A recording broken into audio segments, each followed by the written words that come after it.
আমরা কিন্তু বারবার বলছি আমরা মুসলমানদের খিলাফ নই, আমরা ভারতীয় মুসলিমদের এগেনস্টে নই। বিজেপি পশ্চিম বাংলায় ক্ষমতায় আসতে না আসতেই কোনো একটি বিশেষ সম্প্রদায়ের মানুষকে গোমাংস খাওয়া নিষেধ করছে এবং তাদের সেই মাংস বিক্রিতেও বাধা দিচ্ছে। আমি শুভেন্দু অধিকারীকে হুঁশিয়ার করে দিয়ে বলতে চাই, মুসলমান এক আল্লাহ ছাড়া পৃথিবীর কোন শক্তিকে ভয় করে না। মুসলমানরা এক হলে কি করতে পারে প্রমাণ 2026-এর এই মাসে। আসসালামু আলাইকুম দর্শক, গুরুত্বপূর্ণ ভিডিওর অংশবিশেষ আপনারা ইতিমধ্যে দেখে ফেলেছেন। তারই বিস্তারিত অংশবিশেষ আপনারা দেখেছেন। আরো কিছু গুরুত্বপূর্ণ তথ্য আমাদের হাতে রয়েছে, সেগুলো তুলে ধরবো। তার আগে অনুরোধ করব, যারা এ পর্যন্ত যারা ভিডিওটিতে একটি লাইক দেননি, অতি দ্রুত ভিডিওটিতে একটি লাইক দিয়ে চ্যানেলটি সাবস্ক্রাইব করবেন। কথা বাড়াবো না, সরাসরি চলুন আগে ভিডিওটি দেখে আসি। আমি শুভেন্দু অধিকারীকে হুঁশিয়ার করে দিয়ে বলতে চাই, মুসলমান এক আল্লাহ ছাড়া পৃথিবীর কোন শক্তিকে ভয় করে না। যার জ্বলন্ত প্রমাণ ইরানের প্রেসিডেন্ট খামেনি, তিনি শাহাদাত বরণ করেছেন কিন্তু পশ্চিমাদের কাছে মাথা নত করেননি। শুভেন্দু অধিকারী আপনাকে হুঁশিয়ার করে দিয়ে বলতে চাচ্ছি, ওই দিন খুব বেশি দূরে নয় যেদিন গোটা ভারতবর্ষ থেকে দিল্লির মসজিদে কালেমার পতাকা তরতর করে উঠবে।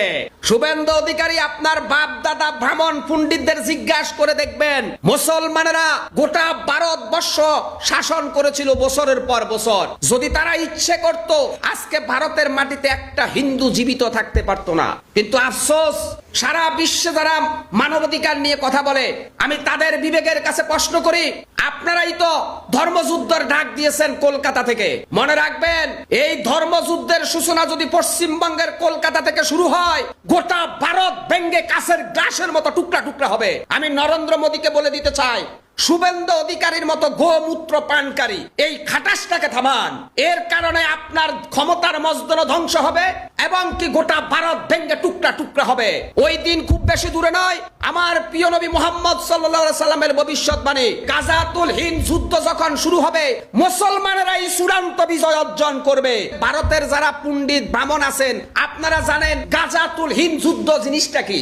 গাজাতুল হিন্দ যখন শুরু হবে, মুসলমানের ইমানি শক্তির কাছে রাম বাম সব তুলার মতো উঠবে। আমি যে আহ্বানটা করেছি সেটি হলো, আপনারা এখন থেকে অন্তত এই বছর যদি সম্ভব হয়, ইন্ডিয়ান কোনো গরু আপনারা কিনবেন না, ইন্ডিয়ান কোনো গরুর মাংস আপনারা কিনবেন না। পুরো একটা বছর দেখেন, আপনারা কষ্ট করে গরু পালন করুন, আপনারা কষ্ট করে গরু ব্যবসা করুন, আপনারা কষ্ট করে গরুর যে আমাদের ব্যবস্থা রয়েছে বেচার অথবা পালন করবার, এটিকে বৃদ্ধি করুন, পশুপালন বৃদ্ধি করুন।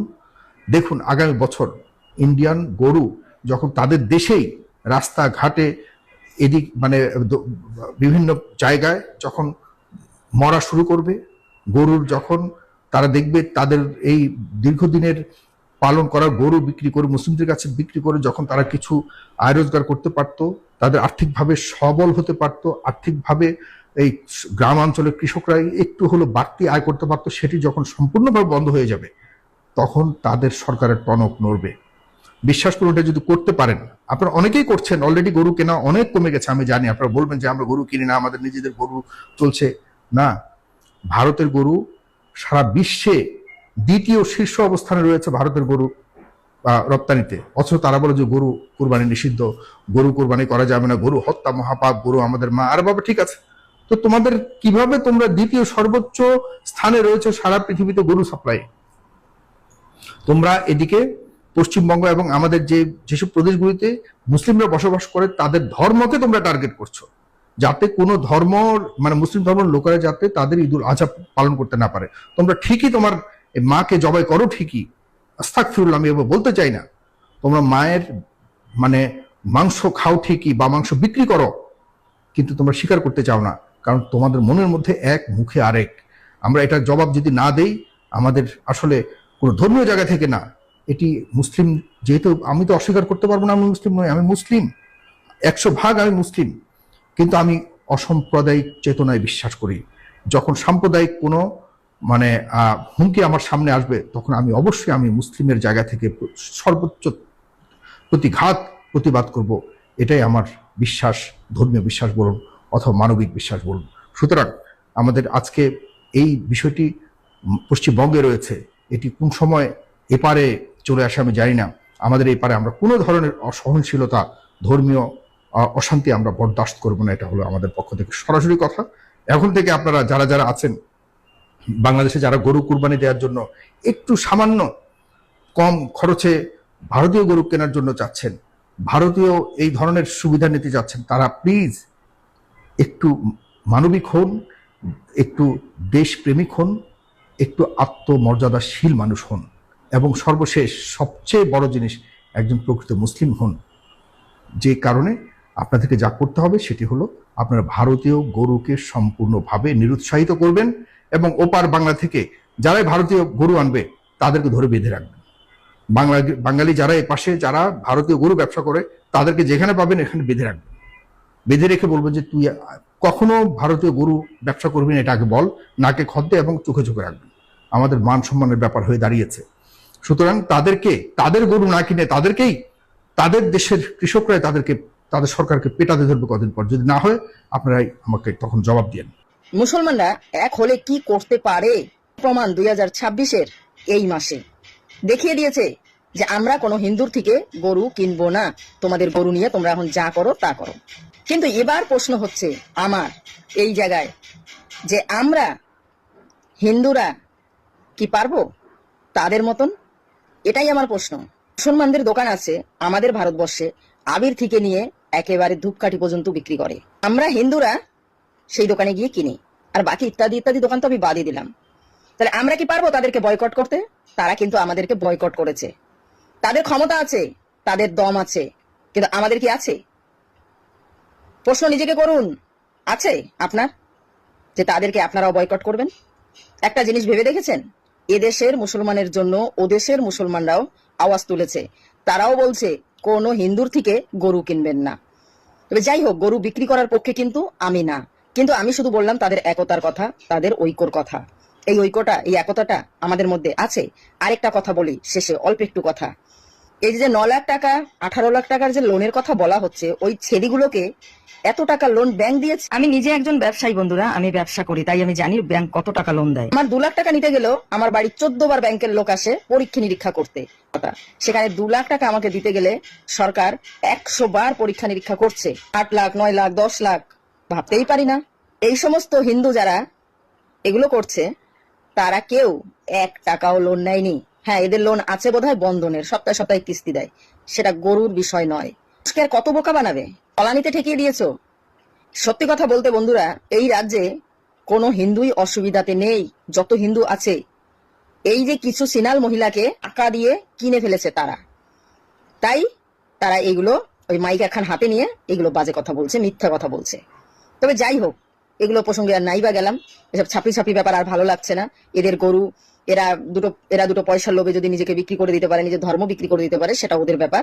কিন্তু আমার প্রশ্ন এটা, আবির থেকে শুরু করে ধূপকাঠি আমরা মুসলমান দোকান থেকে কিনি, কিন্তু আমরা কি সেগুলো বন্ধ করতে পারবো? মুসলমানদেরকে আমরা কি বয়কট করতে পারবো? এক্ষুনি কমেন্ট বক্সে লিখে যান। যদি না পারি তাহলে সারা জীবন মুসলমানদের গালি খেতে হবে এইভাবে কমেন্ট বক্সে বা সামনাসামনি। আর যদি পারি তাহলে সারা জীবন বাকিটা বললাম। বিজেপি পশ্চিম বাংলায় ক্ষমতায় আসতে না আসতেই কোনো একটি বিশেষ সম্প্রদায়ের মানুষকে গোমাংস খাওয়া নিষেধ করছে এবং তাদের সেই মাংস বিক্রিতেও বাধা দিচ্ছে। আবার এদিকে হিন্দু এবং মুসলমান যারা ধর্মবর্ণ নির্বিশেষে সেই গরু ব্যবসায়ীরা গরু ব্যবসা করে, তাদেরও কিন্তু ব্যবসায় ভাটা পড়তে চলেছে। তাই পশ্চিম বাংলায় বিজেপিকে ক্ষমতায় নিয়ে এসে অনেক মানুষেরই অসুবিধা হচ্ছে এবং আগের সরকারই ভালো ছিল এমনটাই শোনা যাচ্ছে। আপনারা শুনলে অবাক হবেন যে এই আইনটি কিন্তু ভারতীয় জনতা পার্টি পশ্চিমবাংলায় ক্ষমতায় আসার পর লাগু করেনি। বা এই আইনটি তৈরি করার পিছনে নব মুখ্যমন্ত্রী মাননীয় শুভেন্দু অধিকারী মহাশয়ের কোনো হাত নেই। এই আইনটি 1950 সালেই তৈরি করা হয়েছিল। হ্যাঁ, পশ্চিমবাংলায় যে জাতীয় কংগ্রেস পশ্চিমবাংলায় ক্ষমতায় ছিলেন, সেই সরকার তৎকালীন মুখ্যমন্ত্রী ডাক্তার বিধানচন্দ্র রায়, উনি পশ্চিমবাংলার বিধানসভার অধিবেশনে এই বিষয়টি নিয়ে প্রস্তাব রেখেছিলেন এবং এই বিষয়টি the West Bengal animal slaughter control act 1950 এবং ভারতীয় সংবিধানে 48 নম্বর অনুচ্ছেদে এই গবাদি পশু সংরক্ষণ এবং অবৈধভাবে গবাদি পশু পাচার নিয়ে আগে থেকেই বলা আছে। এবার আসুন দেখে নিই যে এই আইনটিতে আসলে কি বলা হয়েছে।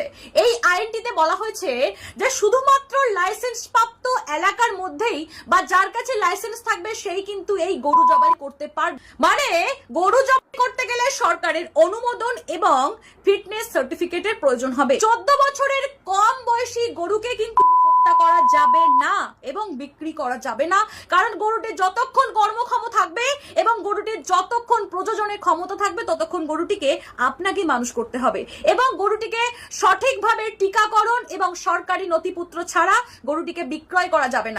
এবার রইল গরুর হাট। হ্যাঁ, গরুর হাট হবে, সেইখানেই হবে যেখানে জায়গাটি সরকারের কাছে আগে থেকে রেজিস্ট্রেশন করা হবে এবং সরকারের অনুমোদন নেওয়া হবে এবং সার্টিফিকেট যদি থাকে তবেই সেই গরুটি বিক্রি করা যাবে। তাই বারবার একটা কথাই বলছি, গুজবে কান দেবেন না। এই আইনটি বিজেপি সরকার তৈরি করেনি, আইনটিকে কড়া পদক্ষেপে পশ্চিমবাংলায় লাগু করতে চেয়েছেন, ব্যাস এটুকুই। ভিডিওটি কিন্তু প্রচুর পরিমাণে শেয়ার করতে হবে এবং মানুষের যে ভুল ধারণা আছে সেটা আপনাদেরকেই ভাঙাতে হবে, কারণ হিন্দু মুসলমান ধর্ম বর্ণ নির্বিশেষে আমরা সোনার পশ্চিমবাংলা গড়তে চাই। আজকাল দেখি মুসলিমরা জ্ঞান দিচ্ছে হিন্দুদেরকে যে আমরা কুরবানি দিব না, তোমরা হাটে গরু নিয়ে আসবে না। এই নিয়ে কি বলতে চাও? তো সে সমস্ত মুসলিমদেরকে বলছি, মজা নেওয়া বন্ধ করো। তোমরা আমরা সে পাতে পাতে চলি, ঠিক আছে? তোমরা এটা মজা নিচ্ছ যে আমরা গরু না কিনতে গেলে হিন্দুরা খেতে পারবে না। হিন্দুরা খেতে পারবে না, হিন্দুরা কি অন্য ব্যবসা নাই তোমাদের মতো না? তোমাদেরকে বলে নাকি তোমরা যে হিন্দুদেরকে এটা মজা উড়াচ্ছ কিনা, তোমরা এটা ঠিক করছো না। এটা কিন্তু বিজেপি সরকার, এটা কিন্তু হিন্দুবাদী সরকার, তোমাদেরকে বলে রাখছি, ঠিক আছে? এটা কিন্তু শুভেন্দু অধিকারী, যোগী 2.0 আমাদের পশ্চিমবাংলা লাগু হয়ে গেছে। তো কথাবার্তা একটু ঠিকভাবে বলবে। আর যে সমস্ত হিন্দুরা হিন্দু সনাতনীদেরকে বলছি, এই যে মৌলবাদীর কথা শুনে তোমরা যে লাফালাফি করছো, এগুলো লাফালাফি করো না। আমাদের হিন্দুদের সমাজের উপর কিন্তু প্রভাবটা পড়ছে, একটু সাবধানে কথাবার্তাগুলো বলবে। বিজেপি সরকার যদি চায় তো মুসলিমরা যেভাবে হিন্দুদের উপরে অত্যাচার করেছে, মুর্শিদাবাদ, মোথাবাড়ি, আরো যে সকল জায়গায় হিন্দুদের সংখ্যা কম আছে, কিন্তু বিজেপি সরকার আশা করে শান্তিপ্রিয় হয়েছে। যেগুলো সেকুলারি মতলব, যেগুলো জালি মুসলিম হোক জালি হিন্দু হোক, তাদের উপরে প্রভাবটা পড়ছে। আমরা সাধারণ লোক, আমাদের উপরে কোনো প্রভাব পড়ে? যারা রাষ্ট্রবাদী মুসলমান তাদের কোনো অসুবিধা হবে না, না। যারা আমাদের দেশের আইন শৃঙ্খলা মেনে চলে তাদের কোনো সমস্যা হবে না, সে হিন্দু হোক আর মুসলমান হোক। আর যখনই আইনের বিরোধিতা করবে, সে হিন্দু হোক আর মুসলমান হোক, ক্ষমা নাই কারণ, তাকে কোনো ক্ষমা নাই। এটা হলো আমাদের বিজেপির এজেন্ডা। যেরকম মুসলিমরা বলছে আমাদের মাইকে আজান দেওয়া বন্ধ করছে, আমাদের রাস্তাতে, আরে ভাই রাস্তাতে কেন করবে তোমরা নামাজ? রাস্তাতে তোমরা হেঁটে চলাফেরা ঈদ মানাও, কেউ তো মানা করে না। এবার কিছু কিছু মুসলিম বলছে যে রাস্তাতে প্যান্ডেল করা যাবে না, রাস্তাতে, এটা ভুল বলছো। আমরা রাস্তাতে বসে থেকে কারোর পথ আটকায় না, আমরা হেঁটে চলে সবাই আমরা চলে বেড়াই। আমাদের প্যান্ডেলে যখন দুর্গাপুজো কালী পুজো যখন প্যান্ডেল গুলো হয় কিনা, সে সমস্ত জায়গায় হিন্দু যখন যেরকম যায়, মুসলিম ভাইয়েরাও, মুসলিম দাদারাও, মুসলিম মারাও কিন্তু সেসব জায়গায় গিয়ে আনন্দ উপভোগ করে। একটা উৎসব, এই জিনিসটা মাথায় রাখবে। কিন্তু কিছু মুসলিমরা বলছে যে আমরা এগুলান করছি, তোমরা এগুলা বন্ধ করো। এটা ভুল। এটা বাংলাদেশ পাকিস্তান না, এটা ইন্ডিয়া। এখানে এতটা হিন্দু সংখ্যা থাকা কালীনও মুসলিমকে অত্যাচার করা হয় না, কিন্তু মুসলিমরাই কিছুটা নিজে নিজে গন্ডগোল করে হিন্দুদেরকে বদনাম করার চেষ্টা করছে। কিন্তু এটা ভুল ভাবছো তোমরা। এখনো বিজেপি সরকার আসাকালীনও মুসলিমদের উপরে অত্যাচার হচ্ছে না, কিন্তু কিছু কিছু মুসলিম বলছে যে আমাদের উপরে অত্যাচার হচ্ছে। ওই সমস্ত কাট্টারবাদী মুসলিমরা ভাবতে পারেনি পশ্চিমবাংলাতে বিজেপি সরকার চলে আসবে, তাদের চিন্তা ভাবনার বাইরে। আর তাদের সাথে কানেকশন আছে বাংলাদেশের কিছু কাট্টার মুসলমান মৌলবাদী, যারা আমাদের ভারতকে দেখতেই পায় না। সমস্ত ভিডিওতে দেখবে ভারতকে বলবে মানচিত্র থেকে মুছে দেবো, পৃথিবীর নকশা থেকে মুছে দেবো, কিন্তু অথচ কিছু করতে পারবে না, শুধু ভিডিওতেই কুত্তার মতো ভাও ভাও ভাও ভাও করবে। তাদেরকে বলতে চাই, এগুলো বাংলাদেশের মৌলবাদীর কথা শুনে লাফালাফি করো না। তোমাদেরকে কিন্তু ভারতে থাকতে হবে আর পশ্চিমবাংলায় থাকতে হবে। আর একটা কথা মাথায় রাখো, পশ্চিমবাংলায় কিন্তু এখন সরকার চেঞ্জ হয়ে গেছে। তো সরকারের আইন প্রশাসন মেনে যে সমস্ত মানুষ যা চলবে, সে হিন্দু হোক আর মুসলমান হোক, তারা শান্তিতে থাকতে পারবে। আর যারা আইন মানবে না, তাদের জন্য আইনের লাঠি চলবে। আইনে লাঠি চলবে। আর অন্য দেশ খোলা আছে, তোমরা চলে যেতে পারো, আমাদের এখানে থাকার দরকার নাই। আমরা হিন্দু বেস্ট আছি। এবার মুসলিম যারা এখানকার অরিজিনালি ভালো মুসলিম আছো, যারা এখানকার অরিজিনালি মানে স্থানীয় মুসলিম আছো, তাদের জন্য কোনো প্রবলেমে নাই। না না না, একদম সব মুসলমান খারাপ হয় না, মুসলমানও ভালো। আমার নিজের কতগুলো মুসলমান বন্ধু আছে, ওদের সাথে আমরা একসাথে চলি, একসাথে ফিরি, একসাথে কাজ করি। সবাই কেউ খারাপ না, সবাই ভালো। কিন্তু কিছু কিছু আছে তারা ঝামেলা লাগানোর চেষ্টা। প্রথমে এই ভিডিওটি দেখুন। অনেক কিছু খাবার আছে, গোমাতা খেতে হবে। আর খাবারের জন্য অনেক কিছু আছে, যে জিনিসটা হিন্দুদের সেন্টিমেন্ট, সেটাকে জবাই করতে হবে। এই ভারতীয় ছেলের কথা হচ্ছে দুনিয়াতে অনেক খাবার আছে, তবুও কেন গরুর মাংস খেতে হবে? গরু হচ্ছে তাদের সেন্টিমেন্ট। এখন ভাই, আপনার উদ্দেশ্যে বলছি, আপনাকে শিক্ষিত মনে হচ্ছে তাই বলছি। আমার ভিডিও যারা দেখছেন তারা শেয়ার করে ভাই পর্যন্ত পৌঁছাতে চেষ্টা করবেন। আর অনেক ভারতীয় ভাই আমার ভিডিও দেখেন, তারা পারলে জবাব দেবেন। তর্কের খাতিরে ওনার কথা মেনে নিলাম, যদিও ওনাদের ধর্মগ্রন্থে গোমাংস খাওয়ার বিষয়ে বহু বিতর্ক আছে। এখন প্রশ্ন হলো, গোমাংস মুসলিমদের খেতে হবে এমন কোনো বাধ্যবাধকতা নেই, কিন্তু আপনাদের এমন একটা বিষয় আছে যেটা পালন ছাড়া আপনারা চলতেই পারবেন না। আবার অপরদিকে যেটা কাউকে পালন করতে দেখলে মুসলিমদের অন্তরে অনেক কষ্ট লাগে, কারণ যেটা মহান আল্লাহ তাআলা খুব স্ট্রংলি নিষেধ করেছেন। তিনি সব গুনাহ ক্ষমা করলেও আপনারা যেটা পালন করেন তা কখনোই ক্ষমা করবেন না। সূরা আন-নিসার 48 নম্বর আয়াতে আল্লাহ তাআলা বলেছেন, নিশ্চয়ই আল্লাহ তার সাথে শরীক করা, মূর্তি পূজা বা অন্য কাউকে ঈশ্বর মানার অপরাধ ক্ষমা করেন না। এছাড়া অন্যান্য অপরাধ যাকে ইচ্ছা ক্ষমা করেন। আর যে আল্লাহর সাথে শরীক করলো সে এক মহাপাপ করলো। এভাবে আল্লাহ তাআলা বহুবার পবিত্র কোরআন শরীফে মূর্তি পূজা নিয়ে সতর্ক করেছেন। শুধু তাই নয়, সকল আব্রাহামিক রিলিজিয়ন বা ইব্রাহিমীয় ধর্মে নিষেধ আছে, এমনকি আপনাদের ধর্মগ্রন্থেও নিষেধ আছে, সেই বিষয় নাই বললাম। এখন আসি আসল কথায়। পৃথিবীতে হিন্দু প্রধান দেশ রয়েছে মাত্র 3টি, ভারত, নেপাল আর মরিশাস। আর মুসলিম প্রধান দেশ আছে 47টি। এছাড়া 10টি দেশ আছে যেখানে মুসলিমরা দ্বিতীয় বৃহত্তম জনগোষ্ঠী। খ্রিস্টান প্রধান দেশ আছে 100 থেকে 111টি, আর ইহুদি প্রধান দেশ আছে 1টি। এই 3টি ধর্মকে বলা হয় আব্রাহামিক রিলিজিয়ন বা ইব্রাহিমীয় ধর্ম। এই 3টি ধর্মে মূর্তি পূজা নিষিদ্ধ। এই সবগুলো দেশের মধ্যে শুধু ইহুদিরা আর কয়েকটি আরব দেশে তাদের দেশে কাউকে মূর্তি পূজা করতে দেয় না। বাকি সব দেশেই আপনারা আপনাদের ধর্ম পালন করতে পারেন। কেউ কোনোদিন বলতে শুনিনি এটা আমাদের সেন্টিমেন্টের বিষয়, আমাদের সৃষ্টিকর্তা নিষেধ করেছেন এটা, তাই এখানে এটা করা যাবে না। ভাই, আপনি এবং আপনার মতো যারা চিন্তা করে এবং আপনাদের এসব উগ্র কর্মকাণ্ড যারা সাপোর্ট করে তাদেরকে বলছি, ঠান্ডা মাথায় একবার চিন্তা করেন যে এই সেন্টিমেন্টের দোহাই দিয়ে আপনারা যে নির্যাতন শুরু করেছেন মুসলিমদের উপর, সেই সেন্টিমেন্ট দিয়ে গরুর মাংস খাওয়া বন্ধ করাতে পারবেন পুরো পৃথিবীর মধ্যে শুধুমাত্র ভারতে, কারণ নেপাল আর মরিশাস আপনাদের মতো উগ্র নয়। এখন ভারতের মুসলিমদের গরুর মাংস না খেলে কিছুই যায় আসবে না, জাতও নষ্ট হবে না। কিন্তু ভাই, যদি আপনাদের দেখানো সেই একই সেন্টিমেন্ট কাজে লাগায় মুসলিম আর খ্রিস্টানরা, আচ্ছা খ্রিস্টান বাদ দিলাম, ইহুদি দেশে তো এমনিতেই নিষিদ্ধ, বাকি মুসলিম দেশগুলো যদি বলা শুরু করে আল্লাহ ছাড়া কারো ইবাদত করতে হবে কেন, তখন কি করবেন? তাই বলছি ভাই, এসব উগ্রতা পরিহার করে সোজা পথে আসুন, ধর্ম পালন করুন, সাথে অন্য ধর্মকে সম্মান দিয়ে, আর সাথে মানবতাকে অবশ্যই গুরুত্ব দেবেন। আবারও বলছি, চিন্তা করেন ঠান্ডা মাথায়। এসব করে কি লাভ? কয়েকটা ভোট হয়তো বেশি পাওয়া যায়, কিন্তু সত্যিকার অর্থে কি কোনো লাভ হচ্ছে? একটা গরুর মগজে যতটুক বুদ্ধি শুদ্ধি আছে, ইন্ডিয়ার প্রধানমন্ত্রী নরেন্দ্র মোদীর মগজে অতটুক বুদ্ধি নাই। এখন নাকি গরু কুরবানি দেওয়ার জন্য বার্থ সার্টিফিকেট লাগবে। মানে একটা গরুর যদি 14 বছর বয়স হয় তাইলেই গরুটা ইন্ডিয়াতে কুরবানি দেওয়া যাবে, নাইলে গরু কুরবানি দেওয়া যাবে না।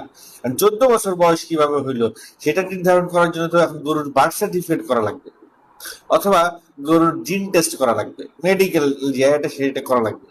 এইটা এখানেই শেষ না, আরো 3টা পারমিশন লাগবে, আরো 3টা কাগজ লাগবে। সেটা হচ্ছে গিয়ে যে যেখানে মিউনিসিপ্যালের একটা নির্দিষ্ট জায়গায় সে গরু জবাই করতে হবে সেখানে একটা ফর্ম লাগবে, পঞ্চায়েতের প্রধানের একটা ফর্ম লাগবে, এবং ওই এলাকার যে কমিশনার বা নির্বাচিত প্রতিনিধি আছে তার একটা ফর্ম লাগবে, অনুমতি লাগবে। এই 3টা কাগজ নেওয়ার পরে গরুর 14 বছর হয়েছে কিনা সেটা ভেরিফাই করার পরে তারপরে গরু কোরবানি দেওয়া যাবে। আরো কিছু ক্লজ তারা যুক্ত করেছে কোরবানির ক্ষেত্রে, সেটি হলো গিয়া যে এই গরু আবার এমন হইতে হবে যে বিশেষ কোনো রোগ হয়েছে যেই রোগ কখনো তার সারবে না, বা এই গরু আর কোনো কাজে লাগবে না, বা এই গরুকে আর কোনো কাজে গৃহস্থলী বা চাষের কোনো কাজে বা দুধ দেয় না, একবারে শেষ, এর কোনো কাজ নাই, এই অবস্থা হইলে তাকে জবাই দেওয়া যাবে। এখন কথা হচ্ছে যে মুসলিমরা তো গরু কোরবানি দেয় একটা সুস্থ সবল গরু, যেই গরুর কোনো খুঁত নাই, নাইলে গরুর কোরবানি হবে না। এই যে মুসলমানদের ধর্মীয় রীতি রেওয়াজে বাদ সাধলো তারা গরুকে গোমাতা হিসেবে, তাদের একটা আবেগের জায়গা, সেই জায়গা হিসেবে তারা গরুকে যাতে কোরবানি দেওয়া না হয় সেই আবেগের জায়গা থেকে তারা এই নিয়মগুলো ধারণ করলো। আচ্ছা, তাহলে আবেগের জায়গায় যদি হয় তাহলে আমার প্রশ্ন হইল, তাদের বৃদ্ধ মা, তাদের মা, তাদের ঘরের মা, তাদের নিজের মা যখন বয়স হয়ে যায় তখন কি তারা এই গরুর মতো 14 বছর বয়স হলে তাদের সেই মাকে তারা ঘর থেকে ছুড়ে ফেলে দেয়? সেই মা কি আর তখন মা থাকে না? সেই মায়ের কি আর তখন মর্যাদা থাকে না? সেই মায়ের কি আর কোনো গুরুত্ব থাকে না? আমি বুঝি না এদের মাথায় আসলে গরুর গোবর আছে না অন্য কিছু আছে। এরা হিন্দুত্ববাদকে এমন ভাবে আঁকড়ে ধরে মানে আছে যে এদের কমন সেন্স বলে কিছু আপনার নাই। এরা এতটা অশিক্ষিত, এতটা কুসংস্কারচ্ছন্ন, এতটা মানে হিন্দু ধর্মের কোথাও লেখা নাই যে গরু তাদের মা, কোথাও লেখা নাই, কিন্তু এটা তারা নিজেরা ক্রিয়েট করছে গরু তাদের মাতা। আরে ভাই, মানে একটা দেশের প্রধানমন্ত্রী কতটা অশিক্ষিত, কতটা মানে গর্ধ হইলে এই ধরনের কাজ সে করতে পারে। গরু বিক্রি হচ্ছে না বলে এবং মুসলিমরা নিচ্ছে না বলে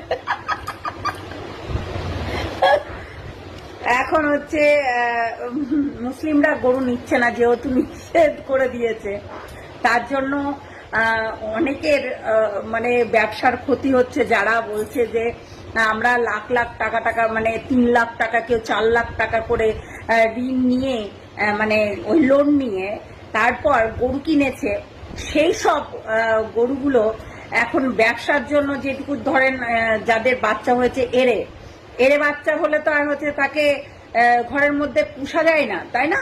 তো যারা হচ্ছে এমনি গাই গরু হয় তাদেরকে পুষে, তো 2-1 বিয়ান হয় আবার বিক্রি করে দেয়। তো এইরকম ব্যবসা যাদের এখন বন্ধ হয়ে গেছে, গরু ব্যবসায়ীদের, আমাদের হিন্দু ধর্মের, ঠিক আছে, তারা এখন কি করছে, তারা এখন হচ্ছে রীতিমতো কান্না করছে। আর কি বলছে জানেন? যে সোনার বাংলা গড়বে বলেছিল, বলছে আমাদের জয় বাংলাই ঠিক ছিল। মাই বলছি, এদেরকে দেখলে হাসি পায়। কেন ভাই? জয় বাংলাকে তোমরা তো জোর জবরদস্তি তাড়িয়ে দিয়েছো না? হ্যাঁ, জোর জবরদস্তি, সমস্ত কিছু জোর জবরদস্তি হয় না, এটাই হচ্ছে মেন ব্যাপার। তো দেখ কেমন লাগে, এখন এনজয় করে জয় শ্রীরাম বলো, সবকিছু মুখব হয়ে যাবে। জয় শ্রীরাম বললে এইগুলো সমস্ত কিছু ঋণ থেকে, ধার থেকে, লোন থেকে, সমস্ত কিছু দিক থেকে কিন্তু হয়ে যাবে, কি বলছে ওটাকে, সুরাহা পেয়ে যাবে। জয় শ্রীরাম বলো। তাই আমি হাসছি কেন জানো? এদের কারনামা দেখে। এরা রীতিমতো একদিন হচ্ছে খুব বলেছিল বড় মুখ করে, তাই না? মমতা বন্দ্যোপাধ্যায় ফ্রিতে রেশন দিত, মমতা বন্দ্যোপাধ্যায় ফ্রিতে তোমাদেরকে টাকা দিত, সবাইকে, মেয়েদের সবাইকে দিত, কাউকে বাদ দিত না, ঠিক আছে? কে নিচু জাত, কে উঁচু জাত, কে হচ্ছে গরিব, কে বড় লোক, এসব কিচ্ছু দেখতো না, সবাইকে দিত, ফ্রিতে রেশন দিত, সবাইকে দিত। মমতা বন্দ্যোপাধ্যায় যত প্রকল্প আছে, বাবা চাকরি করছে, মেয়ে পড়াশোনা করছে, তাতেও সাইকেল পেয়েছে সে, ঠিক আছে? সেইগুলো কিন্তু মাথায় রাখবে। তাহলে তাও মমতা বন্দ্যোপাধ্যায়কে এরা কিছু সো কল নোংরা, হ্যাঁ, বাজে, অশিক্ষিত, মূর্খ গবেটগুলো রীতিমতো বাজে থেকে বাজে মন্তব্য করছে। হ্যাঁ, ওই যে বললাম যে জনগণের জন্য উনি এত কিছু করেছেন, উনি এত কিছু হচ্ছে জনগণের জন্য করেছেন, তাই উনাকে শুনতে হচ্ছে চোর। হ্যাঁ, আপনাদের জন্য চুরি করেছিল, তাই তো শুনতে হবেই, তাই না? আপনাদের জন্য চুরি করেছিল বলেই তো চোর স্লোগানটা শুনতে হচ্ছে ওনাকে। সেটা কি আপনাদের ঘটে ঢুকছে না? ম্যাড আপনারা, পাগল। এবার বুঝতে পারছেন তো? সোনার বাংলা গড়তে গিয়ে সোনার আর সোনার থাকলো না, ঠিক আছে? ওই যে বললাম 1970 সালের ঘটনাটা মনে রাখবেন। 1970 সালে ওই যে চুলোতে রান্না করা, মানে উনুনে রান্না করা, এবং হচ্ছে কি বলে ওটাকে, একদম লো, যেটা হচ্ছে এখন চারদিকে গরিবি। হ্যাঁ, ওই যে গরিবি, এতদিন আপনারা দেখেছেন যে বড় লোকরা হচ্ছে বড় লোকদের মতন হচ্ছে চলাফেরা করতো, কিন্তু আমাদের মমতা বন্দ্যোপাধ্যায় আমাদের এই যে পশ্চিমবাংলাটাকে একদম হাই লেভেলে নিয়ে গেছিল। কিন্তু এখন সেটা কি হচ্ছে? এখন একদম উল্টোটা হবে, চিন্তা করবেন না, এ তো সবে শুরু। আরে একটু এনজয় করুন না, একটু জিনিসগুলোকে এনজয়ের ভিতরে নেন, কেননা জয় শ্রীরাম বললে সমস্ত কিছু এইরকম দিক থেকে চলে আসবেন, মানে সরে আসবেন। বুঝতে পারলেন? তো মমতা বন্দ্যোপাধ্যায় যা করেছেন আর যেটা এই এতদিন আপনাদের জন্য করেছেন, তাহলে তো তাকে চোর শুনতেই হবে। জনগণের জন্য যদি উনি চুরি করে আপনাদেরকে দিয়েছেন, তাই না? তাহলে দেখুন না, নিজের জন্য কিছু রাখেনি, যা করেছেন সব জনগণের জন্য করেছেন।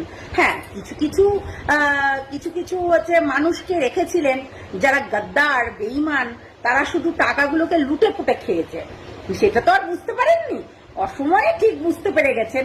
কিন্তু এইটা একটা শিখার বিষয় আছে, ঠিক আছে, আপনাদের ক্ষেত্রেও এবং আমাদের দিদির ক্ষেত্রেও এটা কিন্তু শিখার বিষয় আছে। সমস্ত কিছু আমরা যখন উচুট খেয়ে পড়ি, তখন কিন্তু আমরা বুঝতে পারি রাস্তাটা এবড়ো খেবড়ো, তাই আমাদেরকে সাবধানে চলাফেরা করতে হবে, কি তাই তো? তো সেই জন্যই সবাইকে একটু উচুট খেয়ে শেখাটা দরকার আছে। সোনার বাংলা গড়বে বলছি, এখন সোনার বাংলার ভালো লাগছে না, জয় বাংলার ভালো লাগে। এটা আর না, ওই দোকানের ওই মুদিখানা দোকান থেকে চাল নিয়ে আসলাম, এটা পোকা ধরা চাল, কিংবা এই চালটা বেশি সেদ্ধ হয়ে যাচ্ছে, এটারও কেনা বেচা হয় না, বুঝলেন? তো দেখুন, দেখ কেমন লাগে ব্যাপারটা এরকম হয়ে গেছে। শুভেন্দু অধিকারী তার বক্তব্যেই যেটা পাওয়া গেছে, তার মা বাংলাদেশি, এক কাপড় থেকে বের হয়ে গেছে, সে বাংলাদেশি। আচ্ছা, সে যদি বাংলাদেশি হয়ে থাকে, এই বাংলাদেশের জন্য তার কতটুকু ভালোবাসা আছে, কতটুকু তার দরদ আছে, সেটা তো বিগত দিনে সে প্রমাণ দিয়ে গেছে। এই যে তিস্তা চুক্তিটা কয়েকবার, এই বাংলাদেশে কয়েকবার আওয়ামী লীগ সরকার ক্ষমতায় ছিল, করতে তো পারে নাই। তখন এই শুভেন্দু অধিকারী কোথায় ছিল কোথায়? ক্ষোভের মধ্যে, মুরার ক্ষোভের মধ্যে ছিল নাকি? হ্যাঁ, উনি এটা পারলো না কেন করতে পারলো না? কি কারণটা কি? ওনার বিজেপি সরকারও তো সে সময় ক্ষমতায় ছিল, তো চুক্তিটা হয় নাই কেন? আবার পরে উনি কাঁটাতারে বেড়া দেবে, উনি বাংলাদেশি, আবার ওখানে বর্ডারে কাঁটাতারে বেড়া দেবে, বাংলাদেশকে হুঙ্কারও দেয়।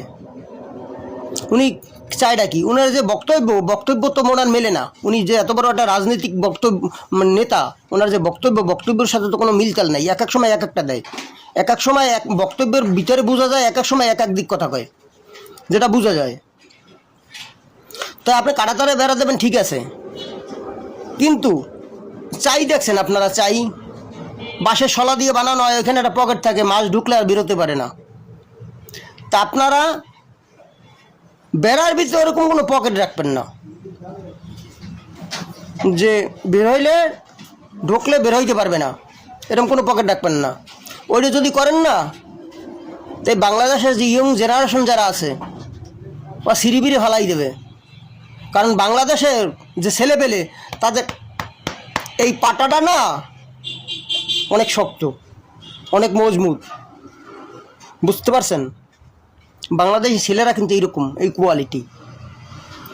আপনাদের অস্ত্র আছে না, আর বাংলাদেশি ছেলেকে পাটা আছে, এই বুকের পাটা। এটি মাথায় রাখবেন, এটি মাথায় রেখে কথাবার্তা করবেন। দাদাগিরি শুধু দেখাইতে পারেন এই বাংলাদেশের উপরে, অন্য কোনো রাষ্ট্রে পারবেন না। দেখেন নাই পিছনে কি হয়েছে দেশে আপনাকে?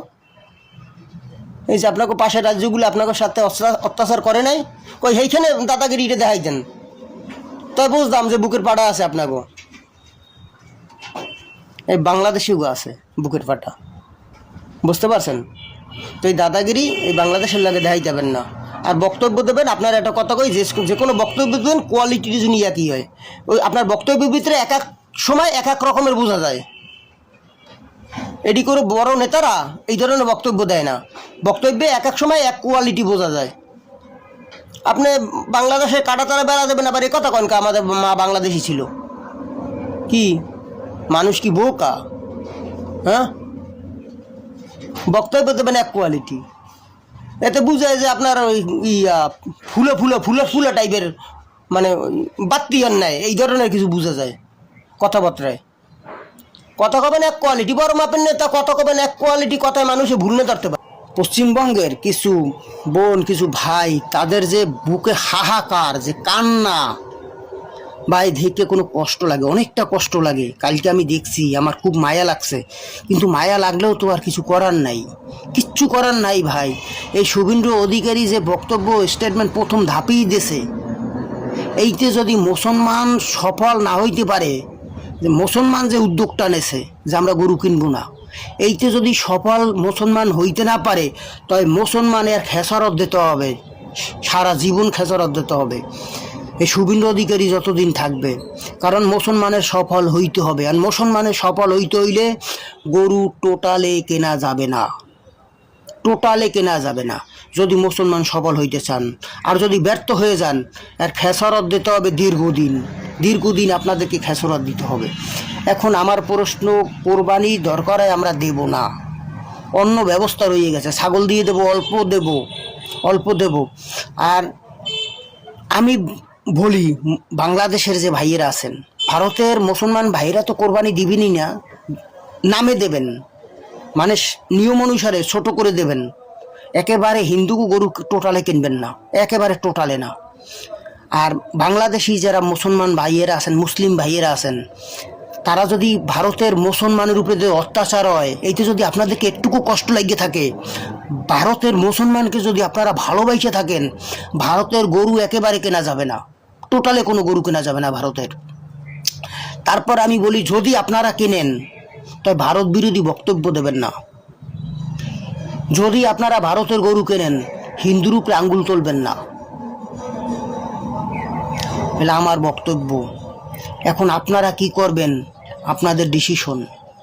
কারণ এই শুভেন্দু অধিকারী যদি পশ্চিমবঙ্গে থাকে, যতদিন থাকবে অতদিন মুসলমানের কিন্তু বিপদ, অতদিন বিপদ।